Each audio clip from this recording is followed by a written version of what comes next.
make these facial expressions are people that have facial paralysis. Mm. And that's what Botox is? It is. It freezes our concentrating muscles. So it's one of the reasons Botox helps with depression. Oh, it helps with depression. Yeah, because it stops us from overthinking. Oh, we can't move those muscles. But doesn't it make you less empathetic, I heard you say? Yeah. Yeah, it does. It makes it less. You have too much facial paralysis. You can't kickstart the emotional process for your brain. So we make the facial expression, it sends a message to the amygdala, and we process it. And so that whole process is impeded if we get too much facial paralysis. I've had people come to me and say, my mother-in-law used to be so empathetic and so kind. And wait a second, is there some facial paralysis? Yeah, actually, she's got advanced stages of Parkinson's. There's facial, yeah. And so once you can't move too much, but I mean, for some of us women, I can see that being a huge relief because we're all empathy and all movement and all, so just kind of calming down those muscles can definitely help. It helps with migraines too for some people. Interesting. I wonder why migraines. I think it's, sometimes stressing, worrying, all of those things are interconnected. I'm not a doctor, so, somebody else could probably explain it better. I just know that we need the facial expressions.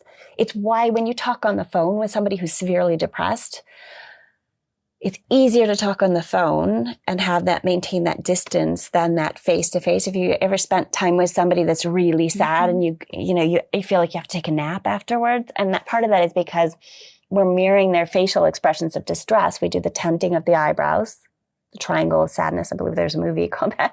And then that pucker of the chin. And as we're mirroring each other's facial expressions, even though it's tiny and very minute, it's what we humans do when we connect. We're face to face. We mirror those facial expressions and we take it on. Our nervous system feels like we've experienced it ourselves. So I had a friend that was very, very depressed and I had to perform at work on a level that I couldn't both see her for 2 hours at a time. And so I said, I can still see you. I just have to do a call instead of.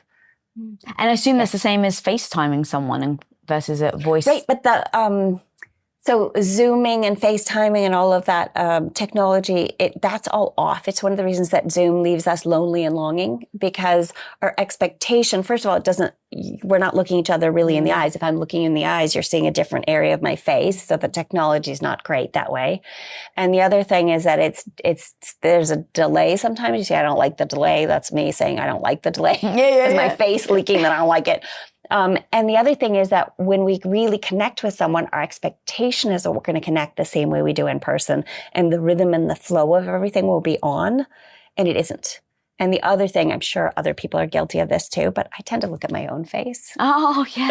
I don't even realize I'm doing it as well sometimes. Yeah. I'm like, oh my God, it's a bit egotistical of me. Right. And so therefore I'm not responding and it doesn't feel like we're looking. So when I really want to connect with somebody, I much prefer phone than video. Oh, interesting. But you would do